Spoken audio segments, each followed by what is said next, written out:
All right, let's dive right into this explainer, where we're going to unpack what is arguably the most famous 10 minutes in all of theatrical history, Act 3, Scene 1 of William Shakespeare's Hamlet. Now, whether you're a seasoned Shakespeare scholar or you just kind of vaguely remember skimming it back in high school, this specific scene is an absolute masterclass. It's got psychology, suspense, deep philosophy, the whole shebang. We're going to break down exactly why this sequence has echoed through centuries of culture and how it literally changed the way we look at human consciousness. Let's get into it. To really get our heads around this dense masterpiece, here's our roadmap for today. First, the ultimate existential question. Second, the paranoia of surveillance. Third, caught in the crossfire. Fourth, adapting the gaze. And finally, number 5, an unending cultural legacy. Section 1, the ultimate existential question. We're starting at the absolute micro level here, stepping right inside the mind of our tragic hero as he grapples with the sheer heavy burden of just existing. To be or not to be. You've heard it a million times, right? But think about what it actually means. This beautifully simple 6-word phrase introduces a massive existential crisis. Hamlet is questioning whether the pain of life is even worth enduring, or if the escape of death is actually the better option. At its core, this soliloquy is one of the earliest literary expressions of what we now call existentialism. He isn't just weighing a choice between living or dying, he's questioning the fundamental value of existence itself. Like, is life inherently meaningful, or does it just become this unbearable burden when it's packed with suffering and uncertainty? Okay, here's something wild about how this famous text actually evolved over time.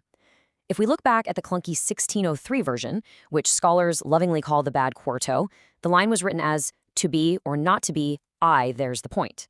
Kind of a record scratch, isn't it? It jarringly reminds us that we might not know this speech quite as well as we think we do. It actually wasn't until later editions, like the second quarto and the first folio of 1623, that we got the iconic polished phrase, "That is the question," which forever cemented its place in our cultural memory. So Hamlet is completely stuck in this moral paralysis between two terrible options. On one hand, he could just suffer the slings and arrows of outrageous fortune, basically a passive endurance of life's cruelty, just take it on the chin. On the other hand, he could take arms against a sea of troubles, actively fighting back, which in this specific context implies ending his own life. The catch?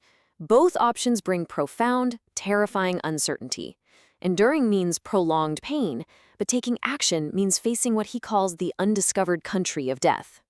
And honestly, this is the original ultimate example of analysis paralysis. Hamlet reaches this bleak conclusion. Thus, conscience does make cowards of us all. Now, conscience here doesn't just mean a moral compass like Jiminy Cricket. It means deep intellectual reflection. It means overthinking.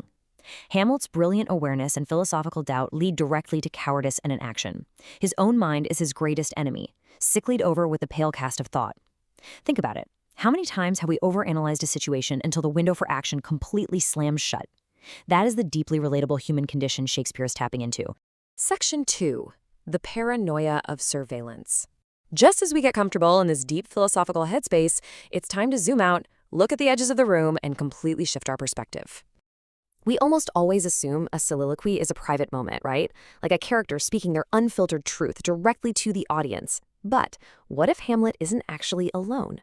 Put yourself in his shoes. If you knew you were being watched, how much of your agonizing pain would be real, and how much would be a calculated performance to throw your enemies off the scent? Because the truth is, the castle of Elsinore is basically a toxic 17th century surveillance state. King Claudius and his advisor Polonius are actively hiding behind a tapestry at this exact moment, using young Ophelia as bait just to spy on Hamlet. They're trying to figure out if his madness is real or just an act. And what's really fascinating here is how this act of surveillance triggers Claudius's own guilty conscience. Hearing Polonius talk about disguising inner ugliness makes Claudius privately compare his hidden guilt to a torturous lash. It's a brilliant layer of dramatic irony. We know Claudius is a murderer. Claudius knows he's a murderer. But Hamlet is out here still trying to prove it while secretly being watched. Section 3. Caught in the crossfire.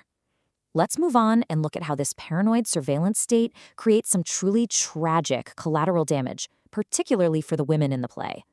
When Hamlet finally encounters Ophelia, he unleashes this incredibly aggressive assault on her. He snaps, "Get thee to a nunnery."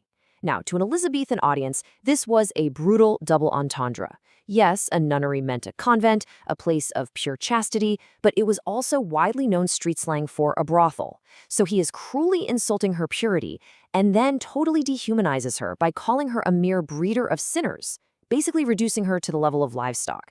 It is harsh. You really see a stark contrast in power and agency here. Hamlet is strategically weaponizing his antic disposition, his fake madness, to confuse his enemies and carve out a path for his revenge. He's using erratic behavior as a tactical shield. Ophelia, on the flip side, has absolutely zero agency. She is being used as a literal plot device, manipulated and controlled entirely by the men in her life. Her dad forces her to return Hamlet's love tokens, and the king uses her as a listening device. Her heartbreaking descent into actual madness later in the play, that's a direct result of being completely constrained by the patriarchal rules of this court. Which brings us to a rather uncomfortable truth.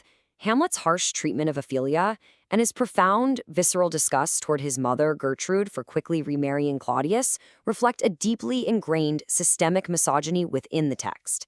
Hamlet famously declares, "Frailty, thy name is woman." Shakespeare portrays the women here as simple-minded or frail appendages to powerful men. Gertrude bends to the will of Claudius, Ophelia bends to Polonius.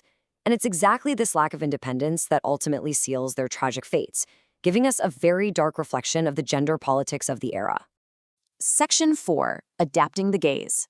Now let's look at how brilliant cinematic directors have manipulated this scene's hierarchy of sight to completely transform the story's meaning. Because Hamlet is fundamentally a play about watching and being watched, where a director places the camera changes absolutely everything. Consider two legendary, radically different film interpretations.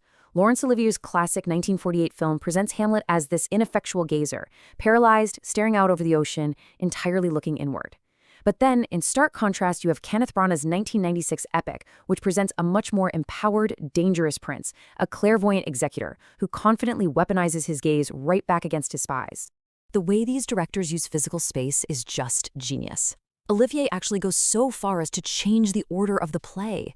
He puts the to be or not to be speech after the argument with Ophelia, highlighting a tragedy of purely personal procrastination. He literally has Hamlet point an imaginary sword at the tapestry, completely trapped in his own head. But Branagh updates the castle walls to be made of one-way mirrors.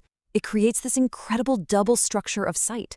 As Hamlet stares intensely into the mirror, his reflection visually overlaps with the terrified face of King Claudius hiding right on the other side. Branagh turns Hamlet's private, philosophical thoughts into a direct, visceral threat to the king.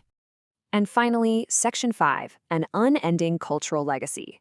Let's zoom all the way out to the macro level to see how this singular 10-minute scene has fundamentally shaped modern pop culture. The DNA of this scene is woven into stories across absolutely every genre you can think of. The undiscovered country, Hamlet's metaphor for death, became the actual subtitle for Star Trek VI, which, by the way, even features a Klingon translation of the famous speech, "Ta Pa, Top B." In the 90s comedy Last Action Hero, Arnold Schwarzenegger parodies the prince, puffing a cigar and grunting, "To be or not to be, not to be," right before blowing up a castle. And of course, the entire framework of an exiled prince, talking to his murdered father's ghost and wrestling with the heavy burden of revenge, that was beautifully adapted into Disney's The Lion King. So, to bring this explainer home, we're left pondering the very same timeless reflection that plagued Hamlet over 400 years ago. Does our own overthinking prevent us from taking the actions that truly matter? Do we hide behind our own intellect to avoid making the hard choices? When you look in the mirror today, are you ready to take arms against your sea of troubles? Or are you just going to watch yourself suffer the slings and arrows? Take that thought with you.